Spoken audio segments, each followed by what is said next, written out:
शेतकरी मित्रांनो, सध्या आले प्लॉटमध्ये कंदकूज स्टंप रॉट हा जो रोगाचा प्रादुर्भाव आहे सध्या सगळ्याच प्लॉटमध्ये जाणवत आहे। त्याचे सिम्पटम्स तुम्हाला दाखवतो। हे बघा, अचानक जो कंद आहे त्यातले काही कोंब एक किंवा दोन, आता बघा हा एकाच बेटातली कोंब आहे, पण इथं ही तीन जे आहे ते इन्फेक्टेड झालेली आहे आणि हा जो आहे तो चांगला आहे थोडा लांब असल्यामुळे। कारण सुरुवात ह्या कोंबाला झाली तर हा पिवळा पडला, त्यानंतर पानं करपली त्याची, आणि बघा सध्या अजून मऊ झालेला नाही आहे एवढा बघा, पण कंद बघा कशा प्रकारे जो आहे तो, हे बघा ह्या कंदाला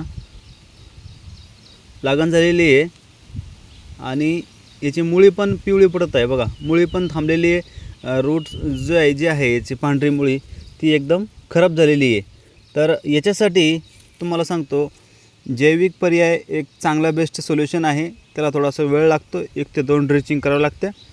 केमिकलमध्ये जर करायचं म्हटलं तर तुम्हाला खर्च जास्त येतो आणि कंट्रोल होईल का नाही याची काही गॅरंटी नसते। म्हणून सांगतो शेतकरी मित्रांनो, जैविक जे पर्याय आहे ते सुरुवातीपासून वापरा, जेणेकरून तुम्हाला ही जी समस्या आहे जाणवणारच नाही।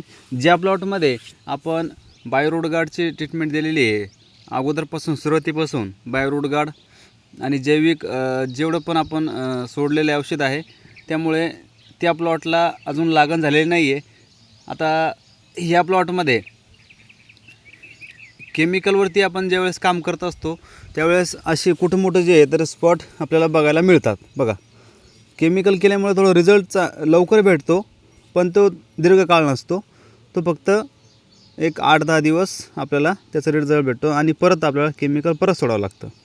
यामुळे तुमचा खर्च वाढतो। शेतकरी मित्रांनो, करायचं असेल तर तुम्ही सुरुवातीपासून जैविक करा। आणि आता सध्या जरी तुम्हाला जैविक करायचं असेल प्लॉटला, तर आपल्याकडे जैविक औषध आहे बायोरूट गार्डचं, त्यामध्ये आपण ट्रायकोडर्मा सुडोमोनास हे कॉम्बिनेशनमध्ये जर तुम्ही सोडलं तर नक्कीच सड थांबते आणि येणाऱ्या काही काळामध्ये सड लागतसुद्धा नाही नवीन।